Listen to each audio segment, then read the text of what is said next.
मुंबईमध्ये स्वबळाचा नारा देणाऱ्या काँग्रेसची आता वंचितची युतीची चर्चा सुरू झाली आहे। काँग्रेसच्या एका शिष्टमंडळानं प्रकाश आंबेडकर यांची भेट घेतली आहे। तर या भेटीमध्ये जागा वाटप, मुंबईतलं प्रदूषण, नागरी सुविधा यासह अनेक प्रश्नांवर चर्चा झाली आहे, अशी ही माहिती सूत्रांकडून प्राप्त होतीये। आता आंबेडकरांना हाताशी धरून महायुती आणि ठाकरे बंधूंसमोर तगडं आव्हान उभं करायचा काँग्रेसचा प्रयत्न आहे असंही बोललं जातंय। विशेष म्हणजे मुंबईमध्ये काँग्रेसला डावलून ठाकरे बंधू एकत्र आले आणि काँग्रेसनं वंचितचा हात धरला आणि आपली ताकद दाखवायची तयारी केली आहे।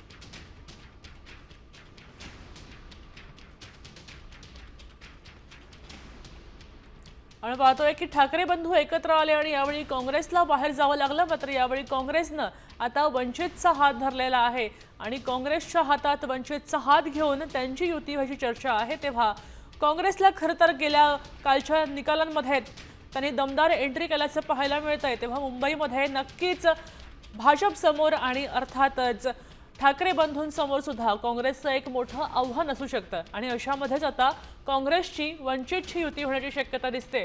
तेव्हा पुढे या पालिका निवडणुकीमध्ये काय होणार आहे याचे निकाल 16 तारखेलाच लागतील। तोपर्यंत वाट पाहणं गरजेचं आहे, नव्या वर्षाची वाट पाहणं गरजेचं आहे। मात्र आताची नवीन बातमी आहे, मोठी बातमी आहे, कारण काँग्रेसनं वंचितचा हात धरायची तयारी केली आहे। प्रकाश आंबेडकरांची भेट घेऊन युतीबाबत चर्चाही झाल्याची सूत्रांची माहिती प्राप्त होतीये।